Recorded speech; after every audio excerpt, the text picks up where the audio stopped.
बेटी का ब्याह है तो इतना रुपया होना चाहिए, लड़के की पढ़ाई का इतना होना चाहिए, इसका इतना होना चाहिए, वो सब टेंशन भरे हो। छोड़ो टेंशन, भगवान के ऊपर छोड़ो। भगवान कहते हैं अनन्यस चिंतयन्तो माम ये जनाः पर्युपासते तेषां नित्याभियुक्तानां योगक्षेमं वहाम्यहम्।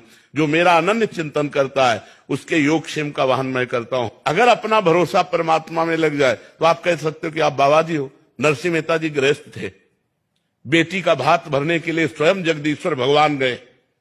भरोसा है, इतना भात में लिखा गया था सामग्री कि वो आए ही ना, क्योंकि वो गरीब है, वो आए ही ना। तो उन्होंने पर्चा भगवान के आगे रख दिया और पहुंच गए। तो द्वारिकाधीश गाड़ियों से लद करके जितने पर्चे लिखे थे उससे अधिक, और यहां तक कि स्वर्ण वर्षा तक भगवान ने कर दी।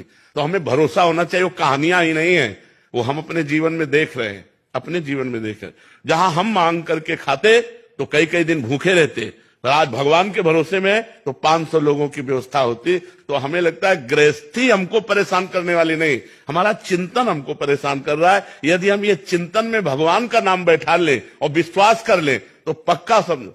अपने खेने का भरोसा रखोगे तो डूब सकती है, लेकिन फेंक दो हरि शरणम, अब मरूंगा भगवान मार दो, तो पक्का ऐसी लहराएगी कि नाव किनारे लगी जाएगी।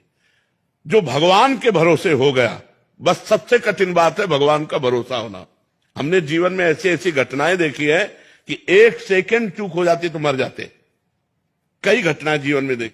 गंगा किनारे जा रहे थे, भ्रमण करते थे, गंगा किनारे भ्रमण करते थे, तो ऊपर से पूरा सूखा और नीचे सैकड़ों हाथ का दलदल कि मतलब, तो हम अगला जो ही कदम रखने में आवाज है, बाबा सावधान आगे मत जाना दलदल है।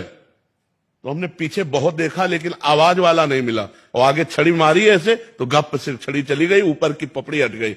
अब बताओ अगर हम आगे चले जाते और हम धंस जाते तो वहां कोई निकालने वाला नहीं था। आवाज कौन दिया? उसी परमात्मा। हमने बहुत देखा कि किसकी आवाज आई, लेकिन सावधान आगे कदम मत रखना दलदल है, एकदम भगवान की आवाज हुई, जैसे आकाशवाणी होती है, ऐसे कदम कदम पर भगवान हमें प्यार दुलार कर, क्योंकि भगवान का भरोसा, भगवान का आश्रय, वही हम कहते हैं आप भगवान का आश्रय ले लो, भगवान के भरोसे हो जाओ, जैसे रखे वैसे रखो। सुदामा जी को कई कई दिन भोजन नहीं मिलता था, लेकिन अपनी निष्ठा और भक्ति को तोड़ा नहीं, तो जैसी द्वारिकापुरी वैसी सुदामापुरी की रचना हो गई। हमें विश्वास करना चाहिए भगवान लक्ष्मीपति हैं, भगवान करुणामय हैं। जिस दिन उनकी दया दृष्टि हो गई माला माल हो जाएंगे। वो देते हैं तो कहते हैं ना छप्पर फाड़ के देते हैं, कहां से आ जाए कैसे आ जाए कुछ पता नहीं। हमारे चला चल रही, हमारे चलाए तो जब हम मांगते थे तो हम भूखे भी रह जाते थे, कई कई दिन भूखे रहे। गंगा किनारे कौन भोजन दे जा करके, और गांव में हम गए नहीं गंगा किनारे, भिक्षावृत्ति